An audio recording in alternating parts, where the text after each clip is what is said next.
L'installation du poste de conduite se fait dans un premier temps en réglant l'assise du fauteuil. Cette assise doit nous permettre d'accéder facilement aux pédales.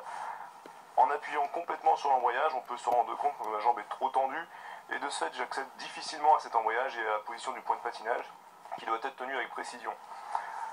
Pour régler ce problème, je vais avancer ou reculer le siège en fonction de la distance à laquelle je me trouve avec la manette située au bas du fauteuil à l'avant. Une fois que cette opération est effectuée, je constate que ma jambe est en position semi-fléchie, ce qui me permet d'accéder correctement à l'embrayage. Ensuite vient le tour du dossier. Si mon dossier est trop incliné comme c'est le cas actuellement, je ne peux pas tenir le volant de la bonne manière.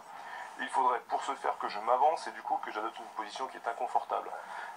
Pour régler ce problème, je me sers de la manette qui se trouve côté gauche sur ce véhicule, de façon à remonter le dossier et me retrouver enfin dans une position correcte. Mon bras peut être légèrement fléchi et ma main peut tenir correctement le haut du volant sans difficulté. Bon, je peux également passer à la 5e vitesse sans problème. Enfin vient le tour des rétroviseurs. Le rétroviseur intérieur doit être réglé de façon à pouvoir correctement voir l'arrière du véhicule, le plus loin possible et de manière centrée.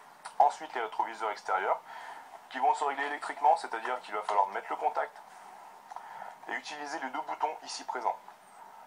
Le premier bouton va me permettre de sélectionner le rétroviseur à régler et le second de l'orienter de la bonne manière. Afin d'être réglé correctement, je dois voir une partie de mon véhicule et en majeure partie l'environnement. Je m'arrange donc pour voir dans cette zone la poignée arrière de mon véhicule. Même réglage du côté droit, où il faut que je vois la poignée arrière du véhicule en bas à gauche.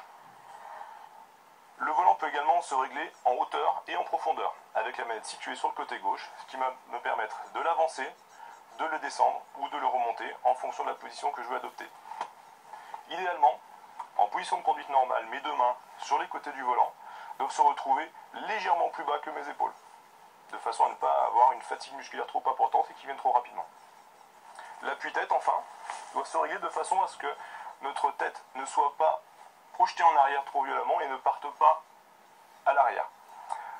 Ainsi, il ne sert pas à appuyer la tête lorsqu'on conduit, il faut simplement le régler de façon à ce que notre nuque, notre tête viennent appuyer sur la partie arrondie. Il se règle en remontant, simplement, ou bien en appuyant sur le bouton qui va me permettre de le descendre. Pour terminer, je m'attache avec ma ceinture de sécurité de façon à être maintenu en cas d'accident ou de freinage brusque. Je vérifie que l'ensemble de mes passagers à l'arrière comme à l'avant soient bien attachés. Et je vais terminer par m'assurer que l'ensemble des portières du véhicule ainsi que le coffre soient bien verrouillés de façon à ne pas risquer un autre accident.